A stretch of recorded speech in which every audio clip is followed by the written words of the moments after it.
નવી નવી રેસિપીઝ ફ્રીમાં જોવા માટે આશીર્વાદ કિચન ગુજરાતી ચેનલને સબસ્ક્રાઈબ કરો.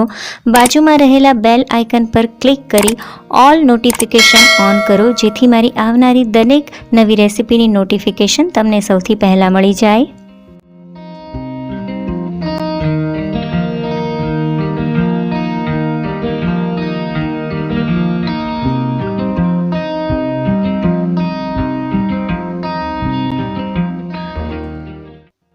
જય શ્રી કૃષ્ણ. હું કોમલ છાપકર સ્વાગત કરું છું તમારું આશીર્વાદ કિચન ગુજરાતીમાં.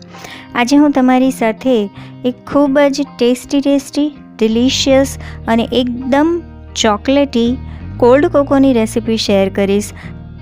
આ કોલ્ડ કોકો સુરત શહેરની સ્પેશિયાલિટી છે અને સુરતમાં દરેક જગ્યાએ મળતો હોય છે અને બિલીવ મી ખૂબ જ વધારે ટેસ્ટી હોય છે. કોલ્ડ કોકો બનાવવામાં ખૂબ જ સરળ છે, ખૂબ જ ઓછા સમયમાં બનીને તૈયાર થઈ જાય છે. અને જો ઉનાળાની આ કાળઝાળ ગરમીમાં તમે આ કોલ્ડ કોકો બનાવીને પીશો તો તમારે કંઈ ખાવાની પણ જરૂર નહીં પડે. તો ચાલો પછી જલ્દી આ ચોકલેટી કોલ્ડ ડ્રિંકની રેસીપી આપણે જોઈ લઈએ. સૌથી પહેલાં મેં અહીં 1.5 લીટરની તપેલી લીધી છે. તેને આ રીતે મેં થોડું પાણીથી ભીની કરી લીધી છે, જેથી દૂધ જે છે તે તળિયામાં ચોંટી ના જાય.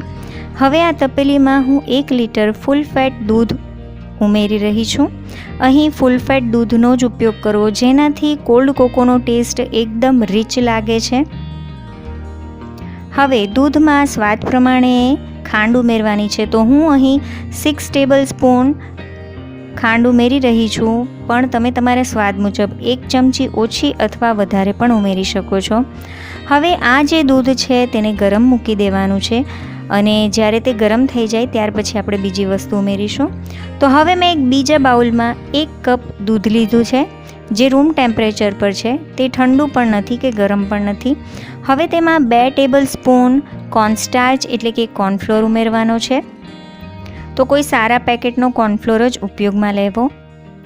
અને હવે તેમાં 1.5 ટેબલ સ્પૂન એટલે કે 1.5 ટેબલ સ્પૂન વેનીલા ફ્લેવરનો કસ્ટર્ડ પાવડર ઉમેરીશું. હવે તેમાં 4 ટેબલ સ્પૂન કોકો પાવડર ઉમેરવાનો છે. અને આ કોકો પાવડર કડવો છે, એટલે કે તેમાં ખાંડ બિલકુલ પણ ઉમેરેલી નથી. આ કોકો પાવડર આપણા આ કોલ્ડ કોકોને એકદમ ચોકલેટી બનાવી દેશે. તો મેં અહીં 4 ટેબલ સ્પૂન કોકો પાવડર ઉમેર્યો છે.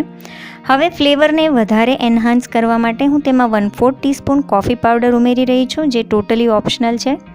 હવે આ દરેક પાવડરને ખૂબ સારી રીતે દૂધની સાથે મિક્સ કરી લેવાના છે અને તેમાં કોઈ પણ જાતના ગાંઠા ન રહે તેનું ધ્યાન રાખવાનું છે. તો જ્યાં સુધી દૂધ ગરમ થાય છે ત્યાં સુધી આપણે આ પાવડરને સારી રીતે મિક્સ કરી લઈએ. તો હવે તમે જોઈ શકો છો કે આ દૂધ ખૂબ સારી રીતે ગરમ થઈ ગયું છે અને તેમાં ઉભરો આવી ગયો છે ને ખાંડ પણ સારી રીતે ઓગળી ગઈ છે. તો હવે આપણે ગેસની ફ્લેમને એકદમ લો કરી દઈશું અને આપણે જે બધા પાવડર દૂધમાં મિક્સ કરીને રાખ્યા છે તેને ધીરે ધીરે ઉમેરતા જવાનું છે અને સાથે ચમચાની મદદથી હલાવતા જવાનું છે, જેથી કરીને કોર્નફ્લોર તળિયામાં બેસીને ચોંટી ના જાય. એટલે કન્ટિન્યુઅસલી તેને હલાવતા રહીશું. અને આ રીતે બધું જ મિક્સચર મેં ઉમેરી દીધું છે. અને હવે આપણે ફ્લેમને થોડી વધારીશું, ફ્લેમને મીડિયમ કરી દઈશું અને મીડિયમ ફ્લેમ પર હવે આ દૂધને 8 થી 10 મિનિટ સુધી ઉકાળી લઈશું. 8 થી 10 મિનિટ એટલા માટે ઉકાળવાનું છે જેથી કરીને આ દૂધ એકદમ સરસ ઘટ્ટ થઈ જાય. અને સાથે સાથે જ આપણે જે કંઈ પણ આમાં પાવડર્સ એડ કર્યા છે, જેમ કે કોર્નફ્લોર છે, કસ્ટર્ડ પાવડર છે, તેમાં જરા પણ કચાશ ન રહે, એટલે તેને 8 થી 10 મિનિટ સુધી ખૂબ સારી રીતે ઉકાળવાનું છે. અને જેટલી પણ વાર આપણે તેને ઉકાળીશું તેને આ રીતે સતત હલાવતા રહેવાનું છે, નહીંતર એ બધા પાવડર નીચે તળિયામાં બેસી જશે, ચોંટી જશે અને ગઠ્ઠા પડી શકે છે. તો મેં 8 હલાવતા ઉકાળી લીધું છે અને હવે તમે જોઈ શકો છો તેની કન્સિસ્ટન્સી એકદમ ઘટ્ટ થઈ ગઈ છે. આ મિક્સચર ખૂબ સરસ જાડું થઈ ગયું છે અને જેમ જેમ ત્યાર પછી તે ઠંડુ થશે તેમ તે વધારે ઘટ્ટ થશે. તો આ રીતે આપણો કોલ્ડ કોકો જે મિક્સચર હોય છે તે અહીં રેડી થઈ ગયો છે. તો તો ખૂબ સરસ કન્સિસ્ટન્સી આવી ગઈ છે. જો તમારે આનાથી વધારે જાડો જોઈતો હોય તો તમે થોડો કસ્ટર્ડ પાવડર અથવા તો કોર્નફ્લોર વધારે ઉમેરી શકો છો. હવે આ મિક્સચરને રૂમ ટેમ્પરેચર સુધી ઠંડુ કરવાનું છે. તો એક મોટા વાસણમાં મેં ઠંડુ પાણી લઈ લીધું છે, તેમાં તપેલી મૂકી દીધી છે. તમે જોઈ શકો છો કે ઉપર મલાઈ જામવા લાગી છે. બસ આપણે એ પ્રોસેસને અટકાવવાની છે, એટલે કે મલાઈને જામવા નથી દેવાની. એટલા માટે આપણે આ દૂધને સતત હલાવતા રૂમ ટેમ્પરેચર સુધી ઠંડુ કરી લેવાનું છે. જો નીચેના વાસણનું પાણી ગરમ થઈ જાય તો તમે ફરીથી પાણીને બદલી શકો છો અને આને એકદમ ઠંડુ કરી લેવાનું છે. અને આ રીતે ઝડપથી ઠંડુ કરવા માટે તમે નીચે વાસણમાં રાખેલા પાણીમાં બરફ પણ ઉમેરી શકો છો, જેથી કરીને તે ખૂબ ઝડપથી ઠરી જાય. અને જેટલી પણ વાર એને ઠંડુ થતાં લાગશે આપણે તેને હલાવતા રહેવું પડશે. જો મલાઈ છૂટી પડી જશે તો કોલ્ડ કોકો એટલો વધારે ટેસ્ટી નહીં લાગે, જો મલાઈ નીકળી જશે તો. એટલા માટે આપણે તેને સતત હલાવતા રહેવાનું છે, મલાઈ જામવા નથી દેવાની. તો જોઈ શકો છો કે મેં આ કોલ્ડ કોકોને રૂમ ટેમ્પરેચર સુધી ઠંડો કરી લીધો છે અને તે વધારે ઘટ્ટ થઈ ગયો છે. કોલ્ડ કોકોને વધારે ટેસ્ટી બનાવવા માટે હવે હું તેમાં 2 થી 3 ટીપા વેનીલા એસન્સના ઉમેરી રહી છું. તેની જગ્યાએ જો તમારી પાસે ચોકલેટ એસન્સ હોય તો તમે તે પણ ઉમેરી શકો છો. એસન્સ વધારે નથી ઉમેરવાનું, નહીંતર તેનો ટેસ્ટ કડવો હોય છે તો વધારે પડતું કડવાશ આવી શકે છે. એટલે ફક્ત 2 થી 3 જ ટીપા એસન્સ ઉમેરીશું, બિલકુલ પણ વધારે એસન્સ ઉમેરવાનું નથી. અને હવે એસન્સને ખૂબ સારી રીતે આ મિક્સચરમાં મિક્સ કરી લઈશું.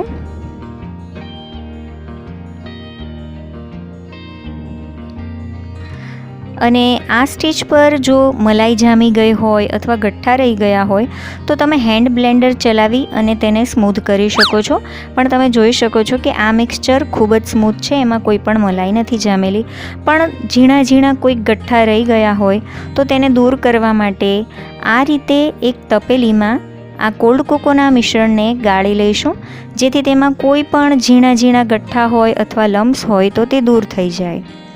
અને જ્યારે આપણે કોલ્ડ કોકો પીએ તો તે મોંમાં ન આવે. તો તમે જોઈ શકો છો કે થોડા થોડા લમ્સ છે અને કોકો પાવડરના ગઠ્ઠા પણ રહી ગયા છે. તો હવે આ રીતે ચાળણીમાં આવી ગયા છે, તો હવે તેને દૂર કરી દઈશું, જેથી એકદમ સ્મૂધ કોલ્ડ કોકોનું મિશ્રણ આપણને મળે. તો હવે તમે જોઈ શકો છો કે આપણું કોલ્ડ કોકોનું જે મિશ્રણ છે તે એકદમ સરસ રીતે તૈયાર થઈ ગયું છે. એકદમ સિલ્કી અને સ્મૂધ તેનું ટેક્સચર છે. આ સ્ટેજ પર તમે તેને થોડો ટેસ્ટ કરી લેજો અને જો તમને ખાંડ ઓછી લાગે તો તેમાં તમે દળેલી ખાંડ ઉમેરી શકો છો. તો હવે તેને એકદમ ચિલ્ડ કરી લઈએ અને ત્યાર પછી તેને સર્વ કરી દઈશું. તો તમે તેને ફ્રીજમાં મૂકીને ચિલ્ડ કરી લેજો. તો હવે કોલ્ડ કોકોને મેં 7-8 કલાક ફ્રીજમાં મૂકી દીધો હતો, તે એકદમ ચિલ્ડ થઈ ગયો છે. હવે ખૂબ સુંદર ગ્લાસ લઈશું અને તેમાં સર્વ કરીશું. તો સૌથી પહેલાં આપણે બરફ ઉમેરીશું અને ત્યાર પછી કોલ્ડ કોકોનું મિશ્રણ ઉમેરીશું, જેથી કોલ્ડ કોકો ખૂબ જ વધારે ચિલ્ડ થઈ જાય. તમે બરફના ટુકડાની જગ્યાએ ક્રશ્ડ કરેલો બરફ પણ ઉમેરી શકો છો, તે કોલ્ડ કોકોને ખૂબ જ વધારે ચિલ્ડ બનાવી દેશે. તો જોઈ શકો છો કે આપણો કોલ્ડ કોકો કેટલો થીક, એકદમ સિલ્કી અને સ્મૂધ બન્યો છે. અને હવે આ બરફની સાથે ખૂબ સારી રીતે મિક્સ કરી લઈશું, જેથી કોલ્ડ કોકો એકદમ ચિલ્ડ થઈ જાય. કોલ્ડ કોકો જેટલો ચિલ્ડ હશે તેને પીવાની એટલી જ મજા આવશે. તો તૈયાર છે આપણો એકદમ ટેસ્ટી ડિલિશિયસ અને એકદમ ચિલ્ડ સુરતી કોલ્ડ કોકો. આ રેસીપીને તમે જરૂરથી ટ્રાય કરજો, ખૂબ જ મજા આવશે. ખૂબ જ સરળ છે બનાવવામાં. તમારો કિંમતી સમય આપી અને વિડીયો જોવા બદલ ખૂબ ખૂબ આભાર. જો વિડીયો ગમ્યો હોય તો લાઇક બટનને જરૂરથી દબાવજો. તમારા અભિપ્રાય મને કોમેન્ટ દ્વારા જરૂરથી જણાવજો. ફરીથી મળીશું એક નવા વિડીયો સાથે. ત્યાં સુધી આવજો. જય શ્રી કૃષ્ણ.